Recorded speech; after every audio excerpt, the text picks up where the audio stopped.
Bienvenue sur la chaîne du compte qui compte, je parle compta. Aujourd'hui, nous allons voir la définition du plan comptable. Alors, une idée Amanda ?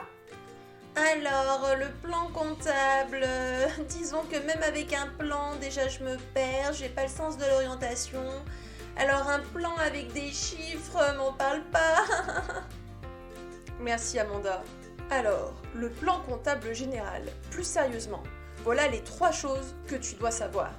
Tout d'abord, le plan comptable général est rédigé par l'autorité des normes comptables et est soumis à la loi.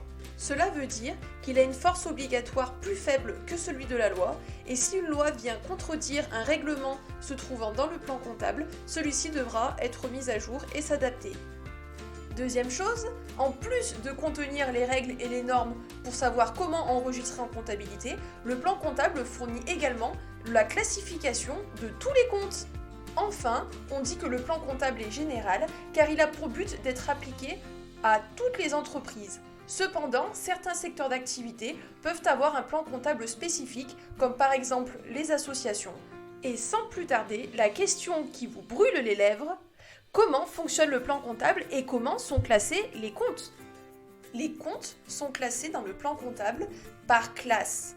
Les classes de comptes sont en quelque sorte des espèces de tiroirs dans lesquels on va ranger les comptes qui sont de la même nature. Les comptes de classe 1 à 5 sont présents dans le bilan et les comptes de classe 6 et 7 sont présents dans le compte de résultat. Pour poursuivre l'image, il faut comprendre la logique de classification des comptes comme une logique de rangement dans un placard. Les comptes sont classés en arborescence. Tout d'abord, le premier chiffre du compte est donné, comme on l'a vu, par sa classe ou grande catégorie auquel il appartient. Ensuite, à l'intérieur de chaque classe se trouvent des sous-classes qui donnent le deuxième chiffre au compte. Et enfin, à l'intérieur de chaque sous-classe se trouve à 3 chiffres le compte. Dans certains cas, un 4e chiffre peut être ajouté au compte dans un souci de précision. À partir de cette arborescence présente dans le plan comptable général, on peut créer autant de sous-comptes que besoin pour les entreprises, notamment pour distinguer plusieurs clients ou plusieurs fournisseurs. Prenons à présent un exemple concret.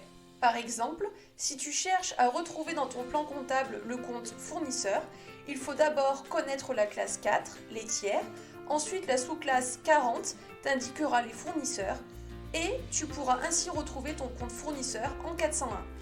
Si tu sais dans quelle classe de compte chercher, en comprenant la logique de classement du PCG, tu gagneras du temps, même si tu ne le connais pas encore par cœur. Les comptes de classe 1 regroupent les comptes qui concernent principalement les associés et les ressources propres de l'entreprise. Les comptes de classe 2 regroupent les comptes d'immobilisation. À chaque fois qu'il faudra enregistrer une entrée ou une sortie d'immobilisation, tu les utiliseras. On retrouve les stocks dans les comptes de classe 3. Tu les utiliseras essentiellement en fin d'exercice, après l'inventaire, pour enregistrer les stocks. Ensuite, à chaque fois qu'une opération impliquera un tiers à l'entreprise, que ce soit un client, un fournisseur pour les achats-ventes, ou encore l'État pour les impôts, ou les salariés pour enregistrer le salaire net, tu utiliseras ces comptes de classe 4. À chaque fois que tu devras saisir des données concernant la trésorerie de l'entreprise, tu utiliseras les comptes de classe 5 et principalement le compte 512, le compte banque. Enfin, pour enregistrer les charges et les produits, principalement les achats et les ventes de l'entreprise, tu utiliseras les comptes de classe 6 pour les charges et 7 pour les produits. Les comptes, classés dans l'ordre du plan comptable, se retrouvent classés par classe dans le bilan pour les comptes de classe 1 à 5 et le compte de résultat pour les comptes de classe 6 et 7. Voilà, tu sais l'essentiel sur la classification comptable. Si pour toi la compta c'est du chinois, abonne-toi à ma chaîne.